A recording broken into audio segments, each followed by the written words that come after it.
दशरथ जी ने कहा। तो दाता के रूप में जब याचक के रूप में जब अग्निदेव आए थे, लेकिन उनकी वेशभूषा देखकर दुर्योधन माहिष्मती के राजा ने उनका तिरस्कार कर दिया और उन्हें मना कर दिया। तब अग्निदेव रुष्ट हो गए और उस स्थान से अग्नि लुप्त हो गए। अब जब भी ऋषि मुनि या उनके ब्राह्मण या उनके पूज्य गुरुदेव अग्नि पर हवन करना चाहें, अग्नि जले और गायब हो जाए। जैसे अपन जलाते हैं और बुझ जाती है, तो अपन कहते हैं अरे रोको हवा, हवा भी रोकी गई, सब प्रयास किए गए, लेकिन अग्नि नहीं उत्पन्न हुई। तब सब उनके ऋषियों ने, उनके गुरुओं ने आकर राजा से कहा कि आपने न जाने कौन सा पाप कर दिया कि हमारे क्षेत्र से अग्नि ही गायब हो गई। किसी के घर में अग्नि नहीं जल पा रही, न भोजन बन पा रहा, न किसी को हवन कर पा रहे हैं। अग्निदेव है ही नहीं, न अग्निशाला में है, न भोजशाला में है, भोजन के स्थान में। आप उसका पता करें। तब राजा ने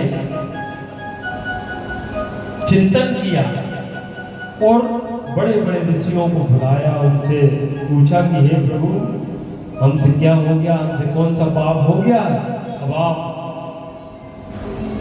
उसका हल निकालिए। हमारे क्षेत्र से अग्नि चली गई, हम लोग बड़े दुखी हैं। तब अग्निदेव मतलब ऋषियों ने ये बतलाया कि आपके पास जो याचक आए थे वो थे अग्निदेव, और आपने उनको नष्ट कर दिया। वो देवादिदेव है, मतलब वो भी देव है, देव में उनकी भी गिनती है। महादेव के भेजे हुए आए थे, लेकिन वो आए थे दूसरे कारण से। इस क्षेत्र में, माहिष्मती क्षेत्र में नर्मदा के तट पर आना था उन्हें, और शिव जी ने भेजा था कि तुम तपस्या करो। वो आपकी कन्या पे मोहित हो गए और भेष बदल कर जब आए तो आप उन्हें नहीं पहचान पाए, इसलिए आपने उनका तिरस्कार किया है। अब तिरस्कार किया है तो रुष्ट हो गए, इसलिए इस क्षेत्र से अग्नि गायब हो गई। अग्नि यहाँ अब नहीं आएगी। अब आप उनका ही ध्यान कीजिए और उन्हें अपनी कन्या का कन्यादान कीजिए। तब माहिष्मती के राजा दुर्योधन, उनका भी नाम दुर्योधन था, महाभारत वाले ये नहीं है, तो दुर्योधन ने अग्निदेव को प्रसन्न किया है, उनका आराधना की, उन्हें आमंत्रित किया और अपनी कन्या का कन्यादान अग्निदेव को दिया।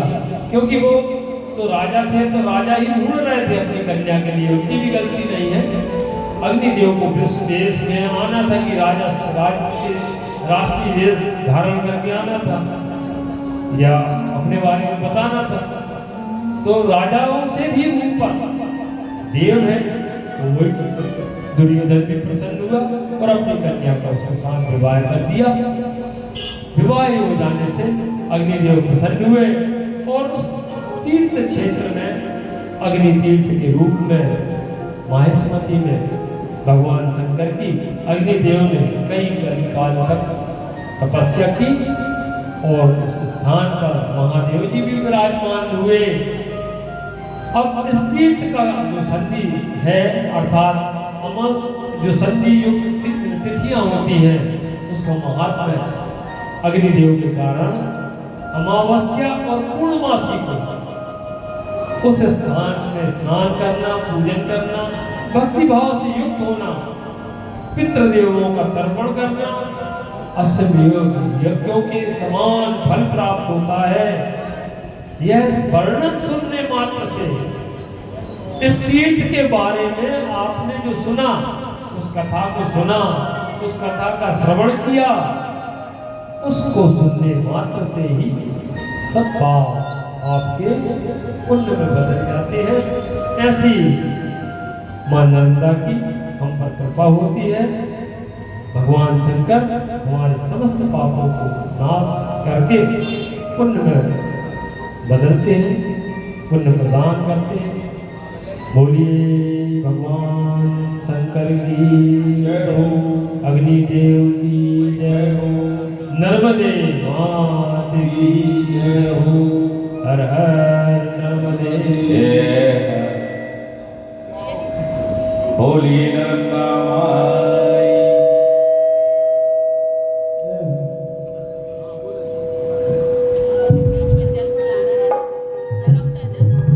बोल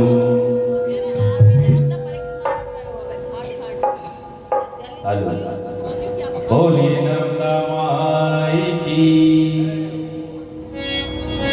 नर्मदा में झूला डले, झूलन वाले नैया नर्मदा में झूला डले, झूलन वाले नैया नर्मदा में झूला डले, झूलन वाले नैया नर्मदा में झूला डले, झूलन वाले नैया नर्मदा में झूला डले, झूलन वाली मैया। जो कोई देवा की सेवा करत है, जो कोई देवा की सेवा करत है, जो कोई देवा की सेवा करत है, जो कोई देवा की सेवा करत है, सेवा करत है, सेवा करत है, सेवा करत है, सेवा करत है। भाई के जाने डरे, झूलन वाले नैया नर्मदा में झूला डले, झूलन वाली मैया नर्मदा में झूला डले, झूलन वाले नैया नर्मदा में झूला डले, झूलन वाली मैया। जो कोई देवा की परिक्रमा करत है, जो कोई देवा की परिक्रमा करत है, जो कोई देवा की परिक्रमा करत है, जो कोई देवा की परिक्रमा करत है, परिक्रमा करत है, हाँ परिक्रमा करत है, परिक्रमा करत है, हाँ परिक्रमा करत है। भाई के जाने डरे, झूलन वाले नैया नर्मदा में झूला डले, झूलन वाली मैया में झूला डले, झूलन वाले नैया।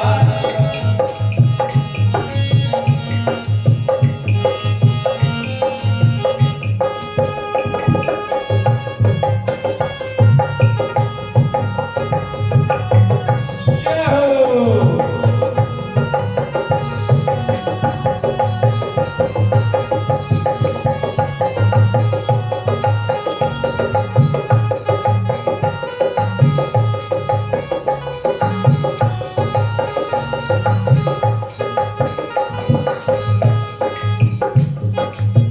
जो कोई देवा की भक्ति करते हैं, जो कोई देवा की भक्ति करते हैं, भक्ति करते हैं, आराधना करते हैं, करते हैं, आराधना करते हैं। जो कोई देवा की भक्ति करते हैं, जो कोई देवा की भक्ति करते हैं, भक्ति करते हैं, आराधना करते हैं।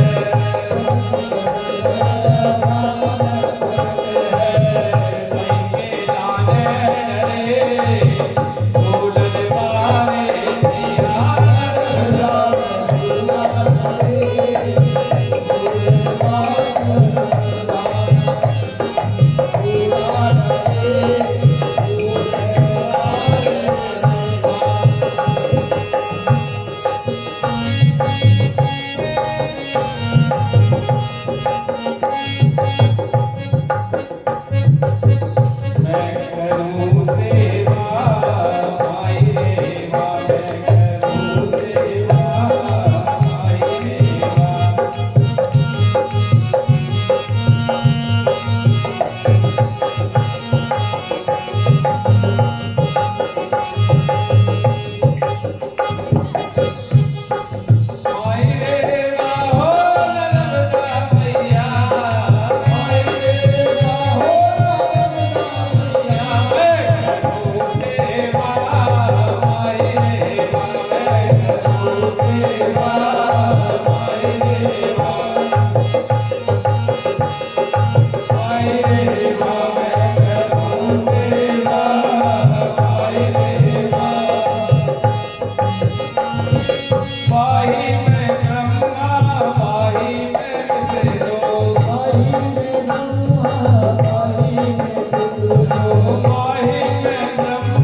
हर हर महादेव।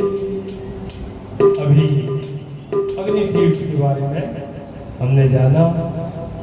अभी आप नर्मदा पुराण के अंतर्गत सारे तटों पर अमरकंटक से प्रारंभ होकर चल पड़े हैं और वहाँ माँ नर्मदा का भी जल मिलता रहे, इसलिए आपको जल वितरण किया गया। जल लीजिए, नर्मदा जल लोग यहाँ प्राप्त हो रहा है, सभी लोग लेके भी जाएं। आज तक जरूर करें, प्रसाद लेके कथा के बाद जाएंगे। यहाँ माहेश्वती में जिस नगर के या जिस तट के बारे में हमने अभी आपको बतलाया, उत्तर तट राजा दुर्योधन का राज्य, आज के समय में वह महेश्वर के रूप में जाना जाता है। महेश्वर तीर्थ हम सब जा चुके हैं, दर्शन किए हैं। उसकी महिमा और उसका वर्णन हम कर चुके हैं। उसी के पास रवि तीर्थ भगवान सूर्य को समर्पित है, उसका वर्णन पुराण में आता है। तत्रैव तु भवेदन्यदायत्यादित्य महात्मनः कीर्त्यास्मि नरश्रेष्ठ यदि ते श्रवणोति। यहाँ भुवन भास्कर भगवान सूर्य का वास है। सूर्य जिस प्रकार ताप से हमारे शरीर को ऊर्जा प्रदान करते हैं, ऐसा ही वह स्थान अग्नि तीर्थ के बाद रवि तीर्थ का जो स्थान है, वह उसका प्रभाव सूर्य के समान हमें तेज प्रदान करता है। इस स्थान में जो स्नान या पूजन करते हैं, अगर किसी के कार्य न बनते हो, सामने वाला अधिक प्रतापी हो, तेज हो, आपसे अधिक बलशाली हो, तो वहाँ सूर्य कुंड में या सूर्य तीर्थ में, रवि तीर्थ में स्नान पूजन जब करने से आपके सारे बिगड़े काम बन सकते हैं। ऐसा भगवान शिव ने आशीर्वाद दिया। उसी की कथा आगे हम आपको सुनाते हैं। सुंदर सलोनी श्वेत चार भुजाधारी मूर्ति, चित्रकार अपनी कल्पना बनावत है। घाट घाट मंदिर में, पढ़ने में, झाड़ में, पेड़न झाड़न भक्तन हित अनेक रूप नर्मदा प्रगटावत है। यहाँ ऋषि मुनि कहते हैं कि सुंदर सजनोनी चार भुजा श्वेत वस्त्र धारण करने वाली मां नर्मदा के दर्शन इस स्थान पर होते हैं। आप अपनी कल्पना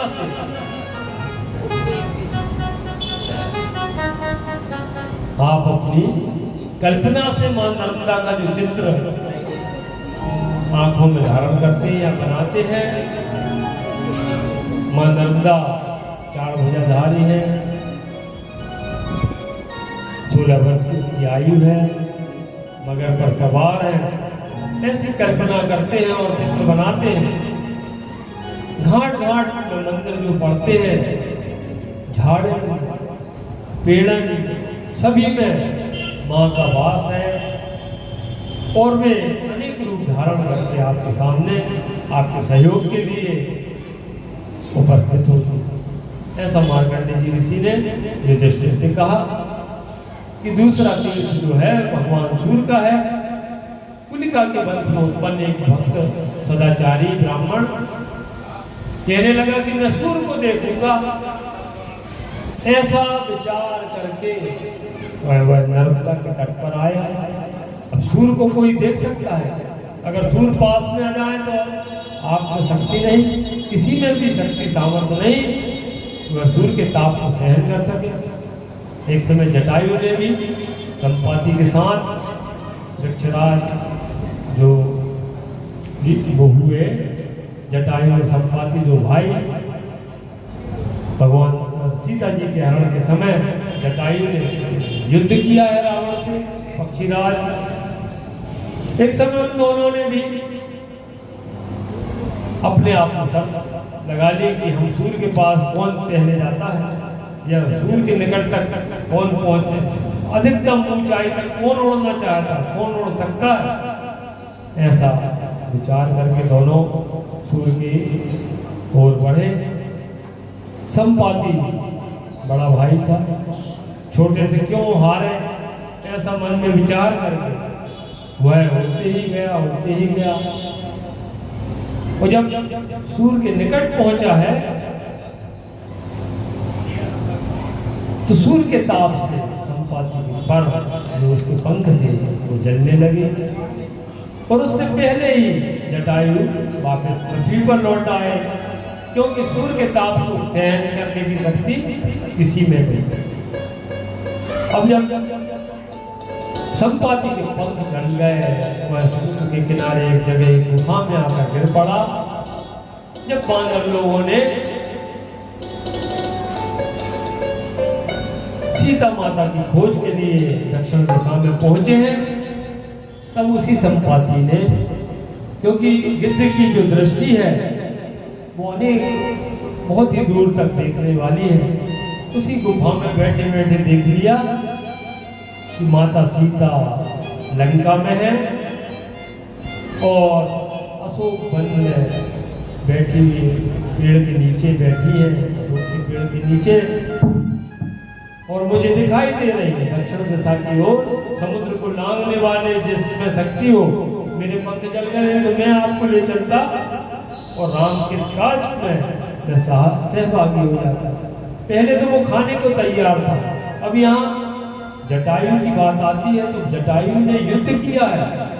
कहा, हे बेटी सीता, आप चिंता न करें, यहाँ कोई उपस्थित नहीं है, लेकिन मैंने आप करोड़ पुकार सुन ली, मैं आपको जानता हूँ। एक समय मैं और तुम्हारे ससुर देवासुर संग्राम में देवताओं के साथ असुरों से लड़े हैं, इसलिए वो मेरे मित्र हैं। मेरा दायित्व है कि मैं तुम्हारी रक्षा करूं। ऐसा कहकर रावण से उन्होंने युद्ध किया और जटायु के जब पंख कट गए रावण की तेज तलवार से, पहले तो वो उसे भी आहत किया है जटायु ने, इतने बलशाली थे कि उन्होंने रावण सनी के उस ब्राह्मण दैत्य को आहत कर दिया, लेकिन उसने अपनी तलवार से उसके पंख काट दिए। जटायु को एक पंख काटकर आहत किया और वे पृथ्वी पर गिर गए। अब जब सब वानर दक्षिण दिशा में बैठे हैं हनुमान जी के साथ, नंदी उनके साथ हैं, तब वो आपस में चर्चा कर रहे हैं। और ये संपाति देखकर कहता है देखो मेरे पंख चल गए और कई दिनों से मुझे भूख लगी है, मेरा आहार देखो अपने आप भगवान ने इतने वानर भेज दिए, अब मैं इनको सबको खाऊंगा। और उसी समय मन में विचार तो ये कर रहा है, लेकिन उसी समय उसके कानों में ये ध्वनि आई कि वाह धन्य हो जटायु, आपने राम की सेवा, आपके राम की मतलब पत्नी की रक्षा के लिए आपने अपने प्राण को त्याग दिया, धन्य हो जटायु। ऐसा वो विचार कर रहे हैं। तभी संपाति को सुनाई दिया कि अरे जटायु कि प्राण अंत हो गए। तब उन्होंने कहा कि आप लोग कौन हैं? तो उन्होंने सारा वृतांत सुनाया कि किस प्रकार पंचवटी से सीता जी का हरण हुआ है, और जब हरण करके रावण उसको विमान पर ले जा रहा था तब और किसी ने सहायता नहीं की, वहां कोई उपस्थित नहीं था। जटायु पक्षीराज ने रावण से युद्ध किया और रावण ने उनके पंख काटकर उन्हें मृत्यु प्रदान कर दी। तब संपाति को बड़ा दुख हुआ और हमारे श्री राम और लक्ष्मण ने पिता के मित्र का जानकर जटायु का तर्पण किया है पंचवटी के पास, और फिर सीता जी को खोजते हुए वे हमारे वानरराज सुग्रीव से उन्हें मिले। सुग्रीव से मित्रता की। बड़े भाई वाली जो दुराचारी थे, दुराचारी इसलिए थे कि उनने मैदानों से लड़ते हुए वो युद्ध दानों से लड़ते हुए गुफा में चले गए, और सुग्रीव ने 24 जो समय अवधि दी थी उस अवधि तक वो बाहर नहीं निकले। सुग्रीव के भाई वाली उस दानों से लड़ते हुए गुफा में रहे, और गुफा से एक रुधिर की धारा बाहर आई। समय पूरा हो चुका था जो बताया था वाली ने। सुग्रीव ने यह जानकर कि वाली का वध हो गया, ये दानों को नहीं मार पाए, और ऐसा सोचकर उस गुफा में एक शिला को ढाल दिया और अपने नगर में आकर खुद राजा बन गए। अब कोई राजा तो राजा रहे, भाई के चले जाने पर छोटा भाई ये अधिकारी है। सुग्रीव ने यह जानकर राज्य सिंहासन को ग्रहण किया, लेकिन उनके पुत्र को, वाली के पुत्र को सभापति सेनापति बनाया अंगद को, और यथास्थान उसे दिया। क्योंकि वह छोटा था आयु में, इसलिए उसे राजा तो बना सकते नहीं थे। हनुमान राम की भक्ति में लीन थे। हनुमान जी ने कहा कि मुझे राज्य नहीं चाहिए, आप तो मेरे स्वामी हैं, मैं आपकी सेवा करता रहूँगा। ऐसा ही हनुमान जी का भाव था, और मुझे मेरे परम स्वामी जो राम जी जो मेरे इष्ट हैं, मैं उनका भजन करूँगा। और हनुमान जी ने उन्हें राज सिंहासन का कोई मोह नहीं, ऐसा कहकर उन्हें संतुष्ट किया। तो सुग्रीव स्वयं बैठे हैं। अब जब वाली ने उस राक्षस को मारकर बाहर गुफा के निकले, उन्होंने पहुंचकर देखा कि ये तो सिंहासन पर बैठ गया। अपने भाई को मारा, क्योंकि वाली के सामने जो भी पड़ता था सूर्य का ही उन्हें आशीर्वाद था। सूर्य के पुत्र थे, वाली इंद्र के पुत्र थे। सूर्य का ही आशीर्वाद था कि आपके सामने जो भी आएगा वंशाली। इसी वजह से सूर्य तीर्थ में कहा गया है कि आपके सामने कोई अधिक बलशाली हो और वो आपसे हार ना रहा हो, तो उस जगह स्नान करें, तब आपको वह आपका मित्र बन जाएगा या आपसे हार जाएगा या आपका अधीन हो जाएगा, ऐसा शिव जी ने वरदान दिया उस अग्नि तीर्थ में, या जो भी आगे तीर्थ आया था सूर्य तीर्थ। तो रवि तीर्थ के बारे में अभी हम आपको बता रहे हैं। तो यहाँ बाली ने जब देखा कि सुग्रीव सिंहासन पर बैठा है, तो उसकी पिटाई लगाकर उसे मारकर पद से च्युत कर दिया। और जिस जगह बाली भी नहीं आ सकता था एक ऋषि का श्राप के कारण, उस तपोभूमि पर, उस स्थान पर सुग्रीव हनुमान के साथ रहने लगे, नरनील उनके साथ थे। अब वे ही जब सीता जी की खोज के लिए गए, तो संपाति को पता लगा कि हमारे भाई का निधन हो गया।